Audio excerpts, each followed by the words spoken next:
This makes my blood boil because it is this kind of rhetoric that puts people's lives in danger. Zarah Sultana has put a target on Nigel Farage's back after an interview that she did with Nick Robinson, where she likened Nigel Farage to fascists like Hitler and Mussolini.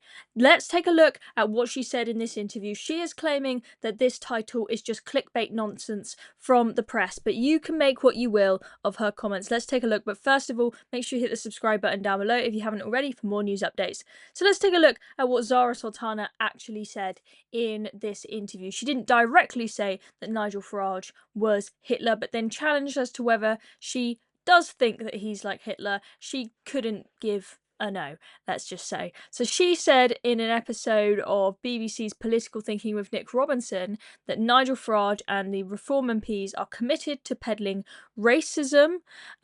She also, by the way, she said today that she doesn't believe in a two-state solution where Israel and Palestine exist. She thinks that we should have a one-state solution from the river to the sea, which kind of says it all. And it's interesting how she then goes on to talk about how Nigel Farage is some massive fascist, while she's the one that thinks that Israel and the Jews within it should essentially be wiped off the earth. So, I mean, the hypocrisy is on another level. But she said, I do think that he, Nigel Farage, has all the features of a fascist politician, and I think it's important that we stop a fascist reform government. Now, Nick Robinson challenged her on the use of the word fascist to try and figure out exactly what she means by that, and she said when someone attacks trade union rights, when they are not supportive of minority communities, where they are trying to get us out of the ECHR so that they can get away with anything, when there is no state accountability, we can see what's happening across Europe, which is a descent into fascism. Wow, leaving the ECHR is fascism? Really? I mean, it's quite a stretch. But then this is where the comparison to Hitler comes in. So, Nick Robinson asked Zarah Sultana whether she was comparing Nigel Farage to people like Franco, Mussolini, and Hitler.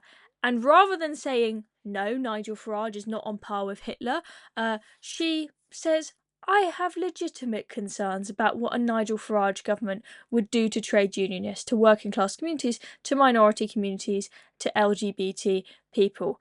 Okay, look, if she didn't think that Nigel Farage was like Hitler, she could have just said no. The way that she's answered that question, it basically is a long roundabout way of her saying yes. So she may say that this title is a clickbait title, but I think that she made it fairly clear, at least in my eyes, that she thinks that Nigel Farage is like Franco, Mussolini, and Hitler. She goes on to say, and what I've seen in government is Nigel Farage and his colleagues, like I said, vote against trade union rights, vote against anything that would actually help our working class communities. So yes, he's a danger. I'm sorry, but thinking that someone's policies don't help the working class doesn't make them Hitler? And leaving the ECHR doesn't make you Hitler? I mean, she's insane. So as I said, she thinks that this is clickbait nonsense. She has tweeted and said the media in this country are a disgrace, too eager to lick the boots of their billionaire owners by churning out clickbait headlines like this. Nigel Farage isn't Hitler, but make no mistake, if we don't stop him and reform, he will drag this country down a dangerous fascist path, just as we've seen unfold across parts of Europe and the United States. That path means attacks on trade unions, minority communities, and our civil liberties. It's socialism or barbarism. We must choose socialism. Oh my goodness. I don't think it's a dichotomy between socialism and barbarism, darling, but this is what happens when you have the political aptitude of a 12-year-old. Let's take a look at some of the fallout on Twitter. We'll look at this in a moment, but first of all, I just wanted to show you an old clip that I just found of Zarah Sultana from 2021 talking about how scared she feels about people who don't wear COVID masks. This is from Politics Live. Take a look. I feel incredibly unsafe in the chamber when I'm sitting there wearing a mask and I look across the benches and I see most of the Tories not wearing masks. It makes me feel unsafe. It makes my colleagues unsafe. When no one was wearing a mask. They should have worn masks. But Labour, oh, she's insufferable. Do you feel unsafe sitting at Labour Party conference? I'm sitting in the chamber, which can be very packed. Not wearing masks. I can sit in the chamber wearing a mask and I look across and I see hundreds of MPs not wearing masks. There are vulnerable MPs also sitting there, and I think it's a dangerous message to send to the rest of the country. And is it about a message? Because, I mean, Julia's... Hang on a second. She's saying how terrified she is to be in a room with people not wearing masks while she's sat in that studio not wearing a mask. And by the way, if you're in a studio, there are no windows. There is no ventilation. If someone is ill, there's a high chance you're going to catch the cold as well. What a bloody hypocrite. Julia's point, anecdotally, but Julia's point that Labour MPs weren't wearing them at party conference. Should they have been?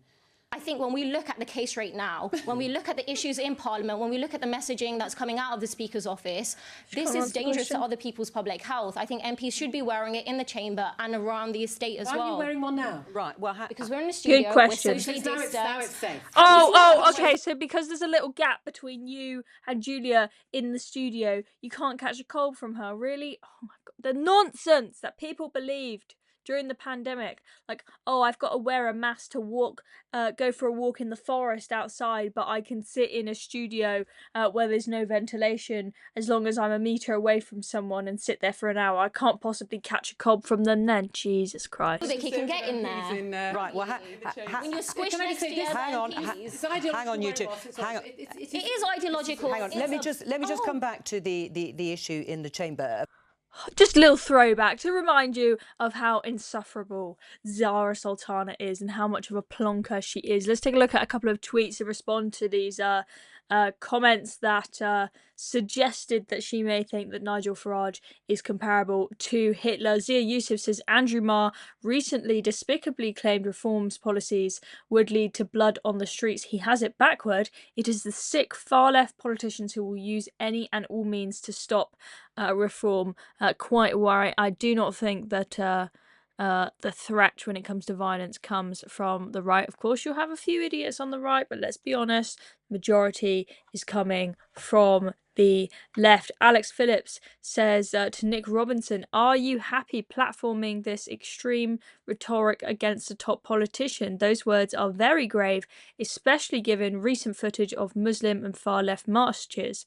Especially since failed assassination attempts on Trump and the brutal murder of Charlie Kirk. Would you allow someone on your podcast to say Sultana is an Islamist terrorist, a dangerous jihadist as bad as Stalin or Bin Laden? I'm guessing not. This has to stop. That's a very, very good point. If the foot was on the other shoe and it was the other way around and someone was saying something like this about Zarah Sultana, they would be taken off air. They wouldn't be given a platform. Okay, I'm sick of the double standards, and the reason why I'm so passionate about this is because of what happened to Charlie Kirk. Trump's just had another close call assassination attempt, or what looks like it would have been, where somebody set up a nest to have a clear line shot to where he comes out of Air Force One. That was discovered. He's had 2 other assassination attempts, and Charlie Kirk was brutally murdered. What did the bullets say on them? Hey, catch, fascist. Okay, somebody who thought that Charlie Kirk was a fascist decided to take him out. If you tell people that Nigel Farage is a fascist, there will be more and more people who think that he's somebody who deserves death. And that is why this is downright dangerous. Adam Brooks says this woman is a very dangerous and stupid politician. Hitler murdered innocent Jews and invaded countries. Nigel simply speaks out against illegal migration and doesn't want us to be ruled by an EU superbloc.